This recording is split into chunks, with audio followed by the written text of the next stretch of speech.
Welcome to MediaTek Exec Talk, the podcast that keeps you at the forefront of today's most transformative technologies. In this episode, we're discussing the new era of IoT innovation.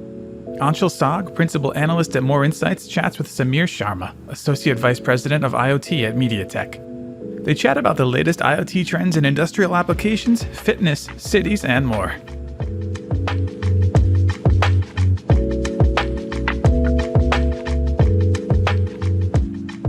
Thanks for joining us today on this podcast. Today we'll be discussing IoT, and I just wanted to kick things off by asking, what are some of the latest trends you're seeing in IoT? Anshel, I think to answer that question, I think it's always useful to get a bit situated in where we are in the broader IoT journey. I was working in IoT when it was called embedded, and I've seen this sort of move from everything getting connected to everything becoming intelligent. And now we are what I would call in the early stage of autonomy phase. And in parallel with that, we've seen the evolution of the corresponding AI capabilities. So edge AI, which was a term we've been using for a while, computer vision, a lot of those applications came from IoT or were applied to IoT verticals. And of course, generative AI is now the big game changer that's going to transform everything, including IoT verticals. But it's always useful to take a step back and say, wow, what a journey we've been on, and where do we go from here, right? So some of the trends we are seeing, the first one is more and more compute at the edge. We've been talking about this for a while, and finally, I think we're seeing a lot of real life implementations of these capabilities. So for example, cameras becoming more intelligent and autonomous, and then helping in multiple use cases, right? Could be for defect detection in industrial manufacturing, could be for better traffic management on our roads and reduction of accidents and better safety for transportation. Could be for fleet management where the cameras are about helping us make the fleet operation more efficient. We're obviously seeing edge AI applications and IoT applications in healthcare as well. And I think ultimately it's three big trends all coming together that we've talked about for some time. It's physics, it's laws, and it's economics. And what I mean by that is a lot of the action happens at the edge where you and I, we all live, where the machines we interact with could be a car, could be a thermostat in our home, could be MRI machine in a healthcare setting. But in all these cases, you want to do as much processing as you can at the edge and only send back data to the cloud that's absolutely needed. And you do that because by physics, I mean you want low latency, you want real-time responsiveness. From a legal perspective, many companies would want this data to stay within the confines of their premise, so on-premise implementations. Many countries would like to make sure data doesn't leave their borders. So there are legal implications to that. And then finally, the economic piece is that if we assume all the data will move to the cloud, get analyzed, and then come back as a decision, that's going to consume a lot of bandwidth. Every time we process data or move it, we are using up energy and electricity, which is becoming a bigger issue every day. So for economic reasons as well, we will want to make sure that most of the data or as much of the data can be processed at the edge as possible. The challenge in the past was we never had this level of compute, but I think that's changing very, very rapidly. Yeah, and I think one of the big trends I've noticed in IoT is also the embrace of AI. Could you possibly tell us how generative AI will actually shape our everyday lives related to IoT? That's a very broad and loaded question. So I'll break this down into how I believe generative AI will change the way we live, the way we work, and the way we play. Let me start with the work, more from a productivity perspective. So whether it's an IoT setting or an enterprise setting, we are seeing a lot of use cases for generative AI to make things more productive. The most obvious ones are things that we are all familiar with today, ChatGPT or Cloud or Gemini kind of tools helping us summarize complexity or write emails as an assistant. But that's just the tip of the iceberg, right? We're scratching the surface with that. There's going to be a lot more applications for productivity. In fact, to share something that we did within MediaTek, we had a competition where our employees could submit tools and use cases on top of the internal AI infrastructure. They have access to all the latest public models. And we said, go build out, use cases or agents that will help you in your daily lives to help productivity, whatever the topic might be. And we got hundreds of submissions. So that tells you that there is a strong move within enterprise, within IoT, to to adopt these tools. When it comes to the living part, I think everything from how we entertain ourselves, how we connect with our families, how we take care of our health is going to start getting transformed. Because ultimately it's about taking this old concept of a recommendation engine and making it more into a predictive, personalized engine, and then applying it to every aspect of how we live, work, and entertain ourselves. And obviously the third part is how we play, whether it's traveling, whether it's entertainment. How many times have we spent in front of our TV trying to find the right thing to watch? And this despite all the advances in recommendation and personalization engines. I think GAI takes it to the next level. I think the data is going to be much more personalized, much more interactive, and much more relevant to what we are looking for. It also seems like there's an opportunity to reduce the digital divide. What are your thoughts on that? Anshel, it's a very deep and very important question, because technology is a tool and ultimately we use it to improve things around us. But frankly, as I'm at a different stage in life, I also think about what kind of world we're going to leave for our kids. You and I have exchanged notes on our kids and the stage of life they're at. And I think our responsibility is to make sure that we use technology to improve things, to hand off a better state of affairs in our society at the global level to the next generation. And my thoughts on this are driven as much by my work as a GM at MediaTek as it is by my contribution and my participation in public policy think tanks. So I sit on the board of directors for Eno Center for Transportation. And one of the big topics we discuss is how we have to make sure that as we spend billions of dollars refurbishing, invigorating our infrastructure, our transportation infrastructure, how do we make sure we do it in a way so that it benefits everybody? If you take just transportation as an example, it's the means for anybody to get to whatever they're doing, right? They're trying to meet somebody, they're trying to get to a job, they're trying to take their kids to whatever activities they may have going on. So transportation becomes a very fundamentally critical infrastructure for our life. And, verbiage and phrases like on the right side of the track or the wrong side of the track, I think these developed over decades of, frankly, mismanagement. And I think there's an opportunity using technology to make sure that when things are implemented, affordable, reliable, safe transportation in this particular case is available to everybody. But also through the availability of connectivity, access to education, we can make sure that classrooms are in some of the poorer neighborhoods in our cities have access to the latest technology. I mean, there's no point in having a device if that device is not connected. The device has to be capable, right? So we have to bring the cost of technology down. We have to use, capabilities like AI to democratize access to this technology. And I think at MediaTek, as part of our mission, this is something we take very seriously. We believe that the technology should be available to everybody at the best possible price. Of course, our customers love it, but I think there is a big societal benefit to this as well. And building on some of your thoughts on infrastructure, how do you see MediaTek's role in IoT improving people's lives with smart city applications? So smart cities is a very broad category, and I tend to, frankly, not like the phrase that much, only because I think smart cities implies an overabundance of focus on technology. And it's not about technology, it's about people. So if I could go back and scratch that and change it to something like happier cities or safer cities or sustainable cities, I would love to be able to do that. But I think bottom line is in cities applications, our customers are seeing use cases that fall into one of the three buckets, either improving public safety, improving transportation, or improving sustainability. Now, underneath this, there's a lot of use cases, right? And by the way, there's intersection between these buckets. For example, a traffic camera at an intersection will tend not to just improve the transportation flow, but will make overall transportation and certainly those intersections safer. Sustainability is a big focus. Pollution, silent pollution, invisible pollution is a big issue in many parts of the world. And sensors at the edge can detect pollution, can help warn you, especially if you're susceptible to some of the impact. And through crowdsourcing, we are actually already seeing the human aspect of crowdsourcing and the sensor aspect coming together, where you're able to see which are the most polluted areas in a city, what to avoid at what time to avoid going into those areas. For example, if you have a compromised lung health, right? So a bunch of these use cases are coming together, and ultimately I think the objective should be happier, safer, more sustainable cities. And we've got multiple customers, starting mostly with Asia, who are starting to implement MediaTek-based solutions in this space. And you talked a lot about healthy people and healthy cities. And I was curious if you could tell me about how smart fitness is another segment where connected technologies are helping people.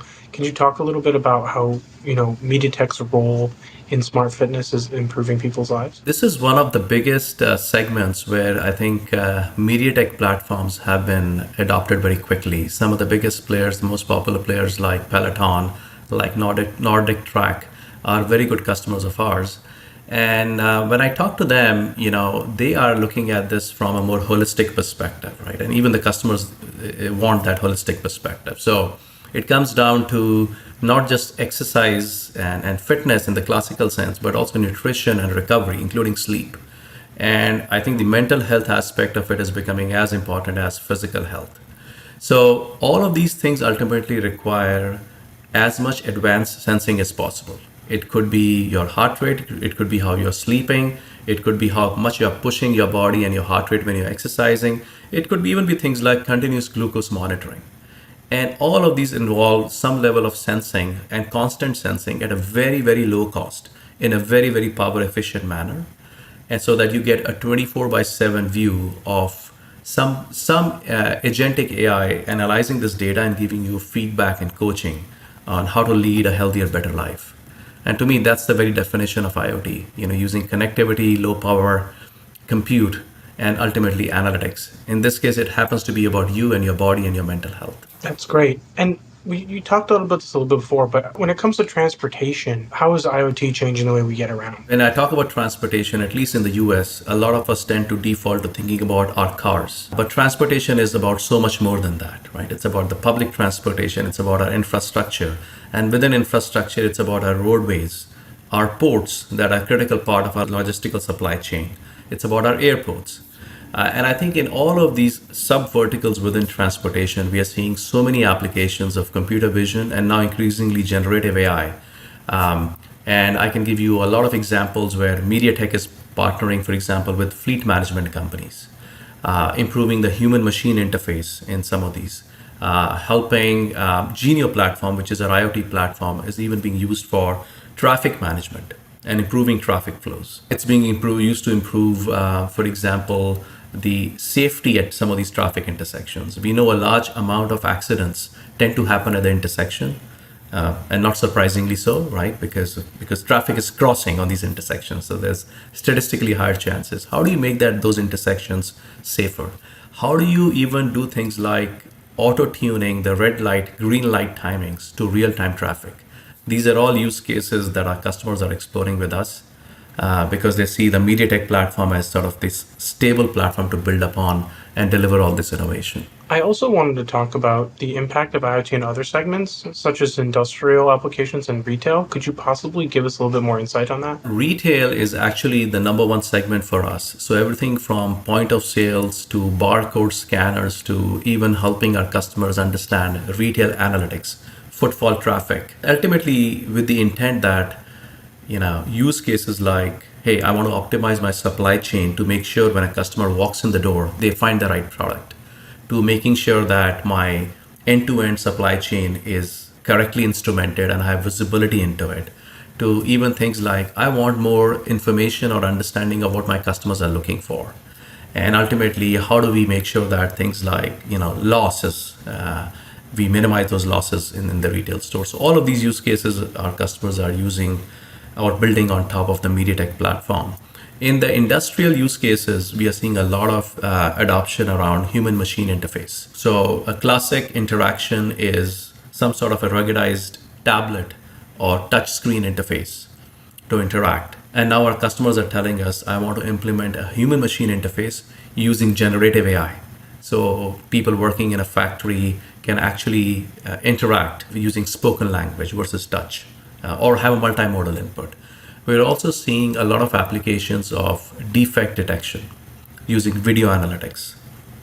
And this is where I think the availability of pre-trained models becomes very, very critical. So those are some of the use cases we are seeing. And how is MediaTek driving innovation forward in IoT in all of these different segments? And how do you kind of bring that together? Anshel, when I think about innovation, I always think of that in two distinct but related terms. What is MediaTek doing at the technology level, at the silicon and the low level software to innovate? And then how are we innovating with the ecosystem? How are customers taking advantage of what we are building to deliver the end user visible innovation? So from MediaTek's perspective, it's all about access to the lowest power, lowest cost, highest possible efficient compute, whether it's AI, whether it's classic CPU, or whether it's GPU. Then we also add in capabilities like connectivity. Yeah, we're one of the leaders in 5G modem technology and also 4G. We were one of the first ones to deliver Wi-Fi 7 as an example, certainly on the infrastructure side, but increasingly also on the client side. But all of this stuff is not enough because IoT is all about ecosystem. So we work with partners like Nvidia, like Google, like Amazon, like Microsoft to make sure that they are innovating on top of the platform that we deliver. And ultimately, that translates into top use cases in smart retail, as we talked, transportation, industrial IoT, enterprise IoT, right? Video conferencing, projectors, multifunctional use cases. In education, projectors and education tablets. In entertainment, large digital signage games. Smart cities, we talked about, healthcare, but also smart home, right? How does the stuff in a home come together? That's been a tough, long journey for the ecosystem to figure it out. So I would say these are some of the ways in which MediaTek delivers innovation, but more importantly, our customers deliver 10x more innovation on top of our platform. That's great. And speaking about, MediaTek's customers and innovation, how successful is MediaTek's IoT business today? I think it's useful to start with, what is the nature of MediaTek's IoT business, right? It's a high leverage business. And what I mean by that is MediaTek is very, very successful in multiple areas.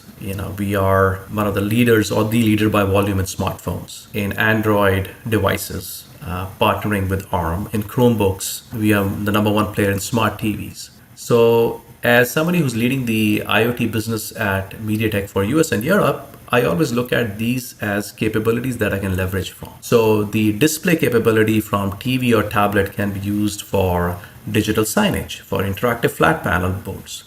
The modem investments, which is billions of dollars of investment, can be leveraged for 5G IoT use cases. Similar with Wi-Fi 7. The AI engine we are building for smartphone, that also comes with, by the way, the NeuroPilot, that I can leverage into my business as well. I'm explaining all this to make the point that MediaTek invests about $3 to $4 billion a year in R&D. We ship more than 2 billion silicon devices every year. And we in IoT business are able to leverage all that. And the IoT business becomes a single stop shop for my customers to take advantage of all these capabilities. We have more than 500 customers globally in IoT. We have more than 70 ecosystem partners. We have announced partnerships with Nvidia, and recently I was at Microsoft Ignite to even look at capabilities like the Microsoft Phi small language model and how it will run on the edge. And so we're able to bring all these capabilities.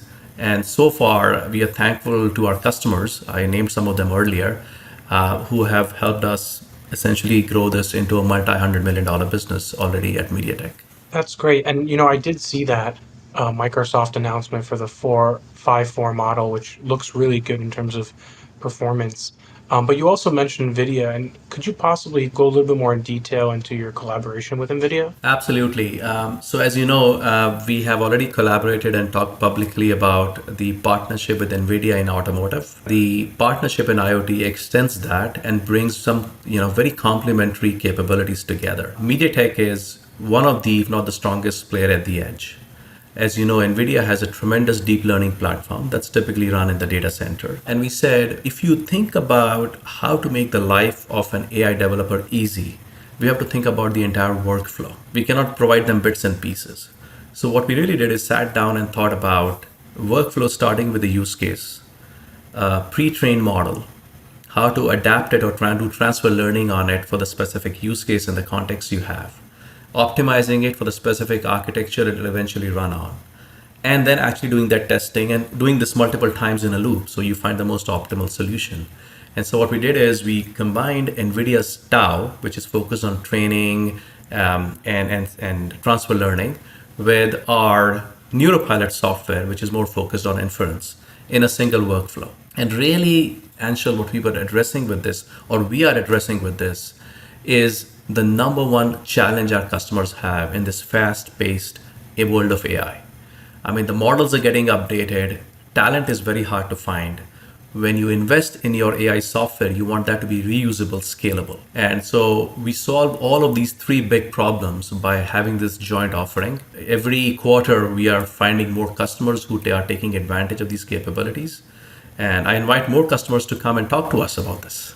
As you talk to customers and, talk about the AI, IoT space, what are some of the challenges that companies are facing in this space, and how is MediaTek helping them to address them? Yeah, I think we talked about AI. I think today that's the number one topic. Almost every customer is bringing up. It doesn't matter which part of the world they are in or which vertical they are playing in. But if we take a bit of a step back, I think there are 3 or 4 fundamental things any customer in IoT struggles with. The first one is, hey, there's a number of these fragmented verticals that I have. Can I have a stable platform that can help me address multiple verticals and multiple use cases? Because that just makes economic sense for me. I want that scalability. That scalability of my own solution has to be complemented by scalability and reusability of the underlying hardware and software. And how do I get there? Right? That hardware and software has to have all the key things. It has to have power efficient computing. It has to have connectivity. It has to have flexibility of these compute elements. It's got to have long life support, extended temperature support. It has to have multi-OS support. Some verticals need Android, some others need Linux. And in Linux, we have different distributions. So can a vendor, can a partner get me that? And then finally, the third thing is customers are saying, look, please don't deliver a piece of silicon and walk away. Be part of my journey to get to production, but also be part of my journey to go to market. Can we go and influence the end market together? And so I think in all of these 3 areas, MediaTek, I talked about the technology piece earlier. I talked about the reusability, scalability, our partnership with players like Nvidia and Microsoft. But I think one of the changes you're seeing MediaTek do is on the go-to-market side. MediaTek and IoT has been a well-kept secret. And I think the more we're finding our customers using our technology to create these or to enhance these top use cases, the more there is an opportunity to go tell that story together. And ultimately, it's not about MediaTek or a specific customer. It's about moving the industry forward. And I think you're going to see us lean in a lot more in the coming quarters and years in that space. That's great. And I was just going to say, my final question is, looking ahead to 2025, do you have any predictions about how the IoT landscape might change? No, if my stock picking ability is an indication, I should not be predicting anything. But what I'll do is I'll try and answer this question in the context of what I'm hearing from customers, from partners. At the risk of over-indexing on AI, that is clearly an area where we're going to see a lot more experimentation, but also capabilities in production in 2025. At least that's my hope. I've been in this technology industry for roughly 25 years. So I've seen transitions from the first internet browsers to mobile revolution to everything else we are seeing around AI. And in each one of these transitions, we went through a hype curve and a little bit of disappointment. And then over time, we saw what the impact was. And the impact was way more than we could have imagined at the start, even though we had these ups and downs, right? AI, and specifically generative AI, feels different. It feels more like we keep resetting our expectations of how big of an impact this will have. Yet the adoption and the immediate impact we are seeing is also resetting our expectations even more so.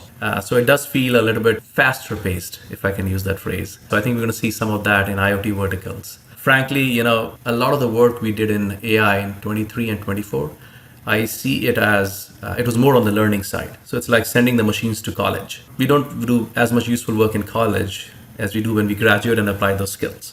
I think 25 will be the year where the IoT machines, the IoT infrastructure would graduate from learning to doing.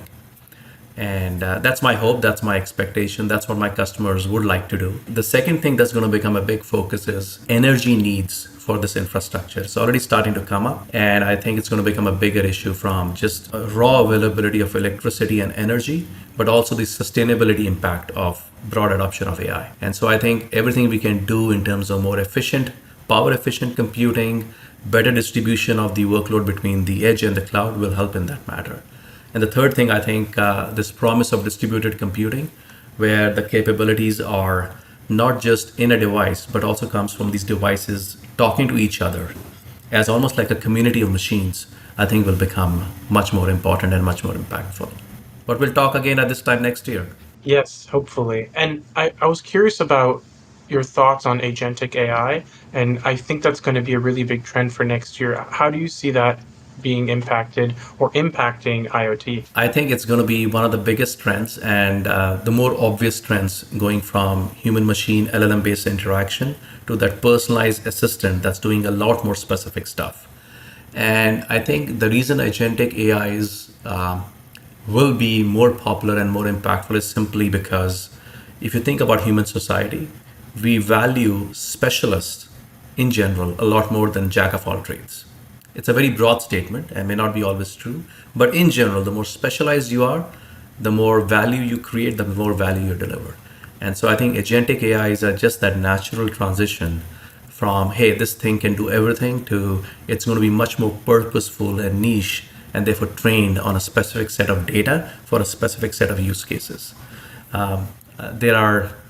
There's a ton of use cases that my customers are building on top of our platform, including this Nvidia, MediaTek Tau NeuroPilot platform to figure out how to take advantage of these capabilities. Thanks again, Samir. I really appreciated our talk. Thank you. I'm looking forward to getting feedback from our ecosystem on some of the ideas we've shared together.